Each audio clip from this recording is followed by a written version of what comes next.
Si nous nous aimons les uns les autres, Dieu demeure en nous, et en nous, son amour atteint la perfection. Alléluia, Alléluia, Alléluia, Alléluia, Alléluia, Alléluia. Le Seigneur soit avec vous. Évangile de Jésus-Christ selon saint Marc. En ce temps-là, des pharisiens abordèrent Jésus et pour le mettre à l'épreuve, ils lui demandaient « Est-il permis à un mari de renvoyer sa femme ?» Jésus leur répondit « Que vous a prescrit Moïse ?» Ils lui dirent « Moïse a permis de renvoyer sa femme à condition d'établir un acte de répudiation. » Jésus répliqua « C'est en raison de la dureté de vos cœurs qu'il a formulé pour vous cette règle.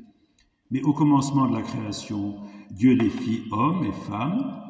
À cause de cela, l'homme quittera son père et sa mère, il s'attachera à sa femme et tous deux deviendront une seule chair. Ainsi, ils ne sont plus deux, mais une seule chair.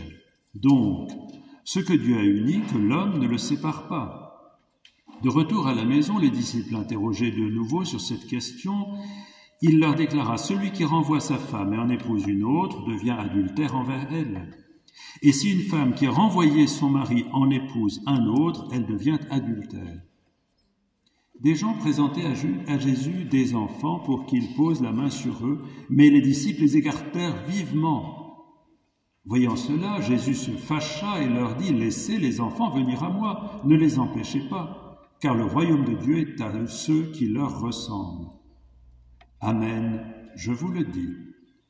Celui qui n'accueille pas le royaume de Dieu à la manière d'un enfant n'y entrera pas. » Il les embrassait, les bénissait en leur imposant les mains. Acclamons la parole de Dieu. Louange à toi, Seigneur Jésus.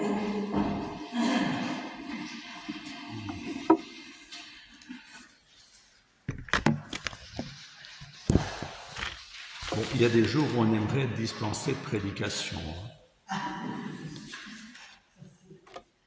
Alors essayons de voir ce que nous dit cet évangile, et c'est quand même d'une extrême richesse. D'abord la question.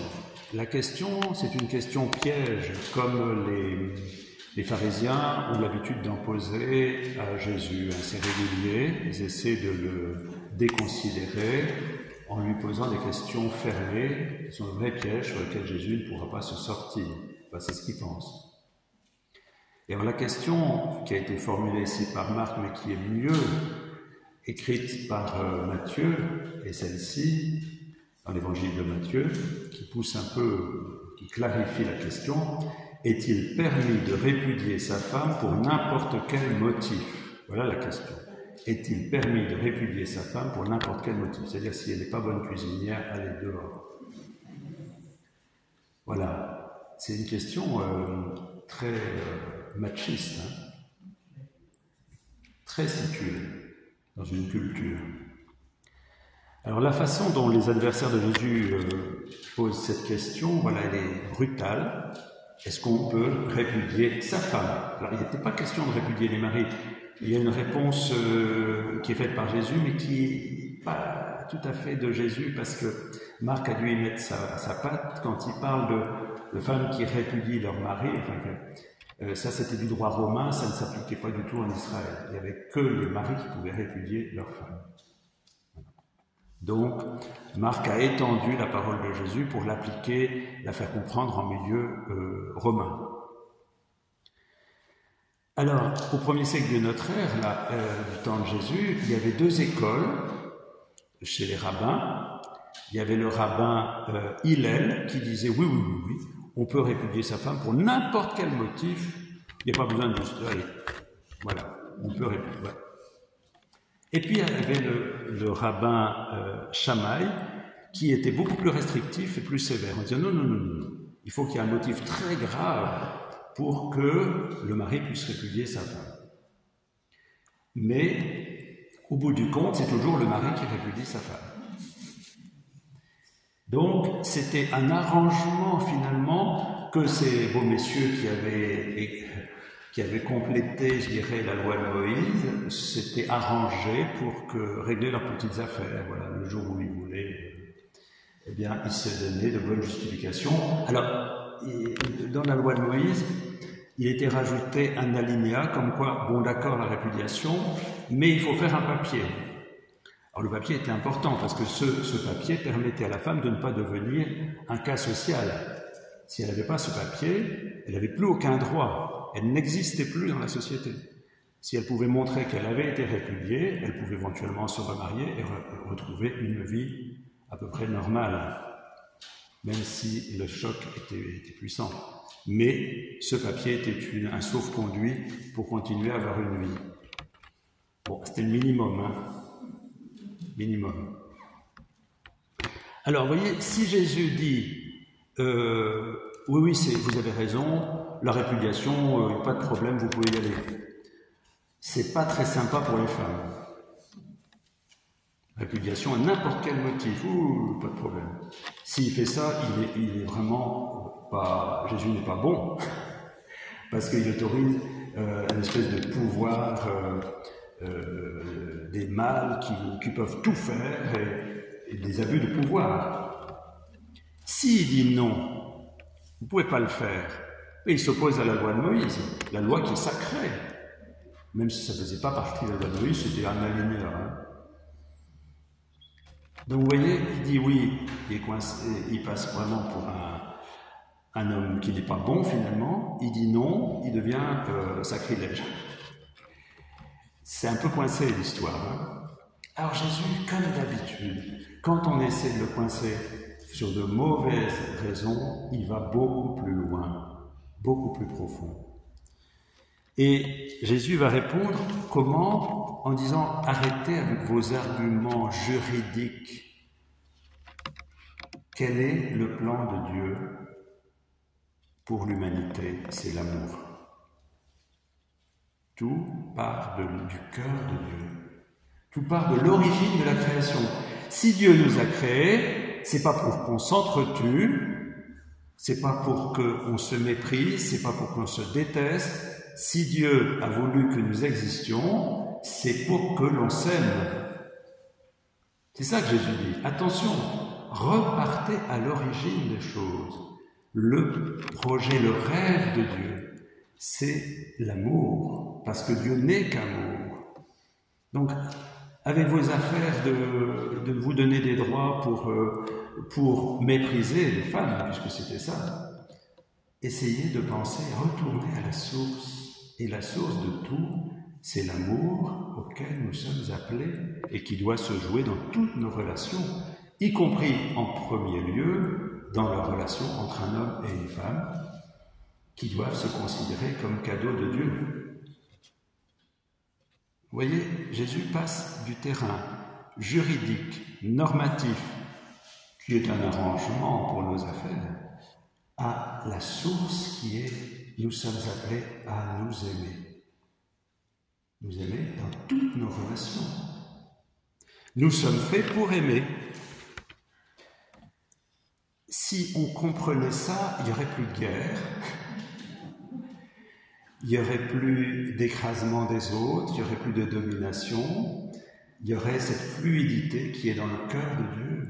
Le cœur de Dieu, Père, Fils et Saint-Esprit, c'est une fluidité d'amour où il n'y a aucune domination. Le Père ne domine pas le Fils ne cherche pas à récupérer son héritage à tout prix et à supprimer le Père. L'Esprit Saint, c'est ce souffle qui fait vivre et qui est la respiration d'amour du Père et du Fils. Et quand Dieu nous crée, eh bien, il rêve que nous puissions partager son bonheur d'exister. Le maître du bonheur pour nous, c'est si nous regardons le visage de Dieu qui n'est qu'amour, que nous puissions mettre de l'amour en tout. Et, je dirais, la rencontre de l'homme et de la femme, eh bien, c'est comme le symbole, dans la différence, de cet amour à lequel tout être humain est appelé à entrer. Dans toutes nos relations, nous avons à nous centrer sur ce qui fait vivre. Ce dialogue, on a beaucoup parlé de dialogue aujourd'hui, d'écoute, de dialogue, dans la rencontre autour des questions de fin de vie, mais ce dialogue est fondamental, un dialogue de respect, d'amour, d'élan, qui est un élan qui fait naître à la vie. Alors, c'est bien beau, mais il y a des guerres. C'est bien beau, mais il y a des gens qui ne se supportent pas. Alors, qu'est-ce qu'on peut faire? Eh bien, Jésus nous invite à croire que lui peut nous donner d'aimer, nous donne la capacité d'aimer. Fais-toi capacité, je me ferai torrent, dit Jésus à qui? À Catherine de Sienne. Fais-toi capacité, je me ferai torrent.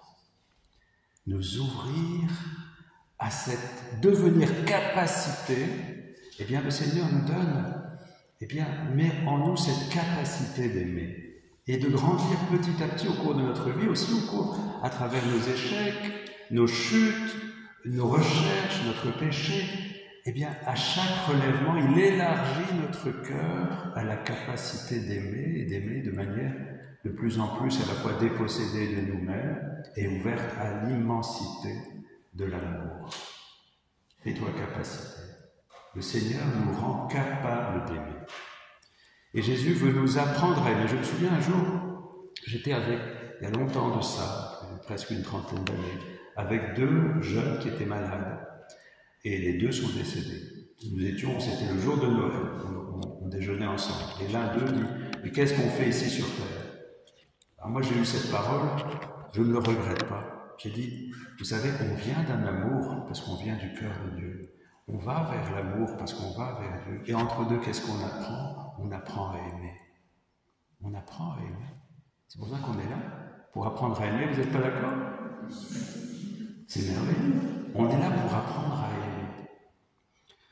Et alors, le Seigneur finit cet évangile en nous donnant l'exemple de ceux qu'il faut imiter pour apprendre à aimer. Et il prend l'exemple des enfants. Ça revient, on en parlait déjà la semaine dernière.